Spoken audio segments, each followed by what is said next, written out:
We're going to talk today about why Canada is a failing nation. What's happened is we've had 8-9 years of politicians that, quite frankly, I don't think even care about us. I honestly think they actually prefer to see the humanity fall apart. That's what I honestly believe. And because I can't understand how they could make such poor decisions consistently all the time. And as you've watched what they've done and the rules and regulations they put in place, it's basically made it more and more difficult for business to exist, for business to become profitable. I run a business, 25, 30 employees. The level of law that is hurting in Ministry of Labor alone is intense.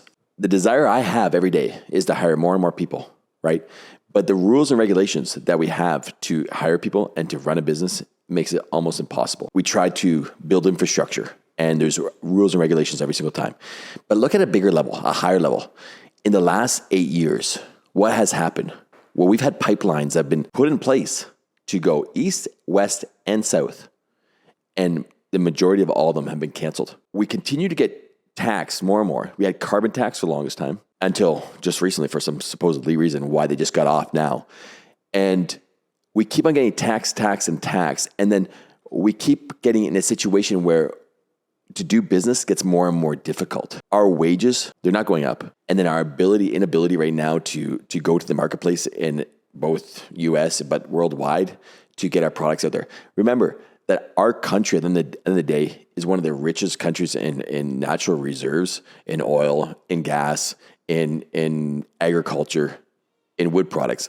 And with the technology we have to extract these kind of things, literally we should all be in beautiful big homes with low taxes because of the natural reserves we have in our country. Carbon tax came in. We're paying like 20% of our fuel bill is on carbon tax. And the idea of the carbon tax was actually to go back. Guess what? We're farmers. I'm a farmer. Never got any money back on any of that carbon tax. So it was a tax to nowhere. That basically our wages are stigma, and they're not going anywhere. And there's no reason for them to go anywhere because basically the desire to do business in Canada for entrepreneurs is just not there anymore. We as humans, as men, we need to show up. And one thing I realized recently was that I quite often wondered, why do the rich not show up in the way they should in life? And you know what I realized? They're as much a coward as the rest of us. They feel like they have everything to lose.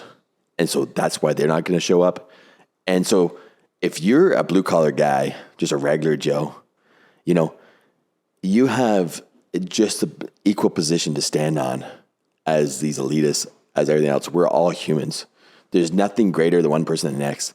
And I think just in general, do your job. Do your job to show up as a person and to push back. Go out and vote. Vote for what's better for your kids, your future, that kind of stuff. So at the end of the day, folks, you all have a responsibility to showing up. And unless you show up and make a difference, nothing's going to change.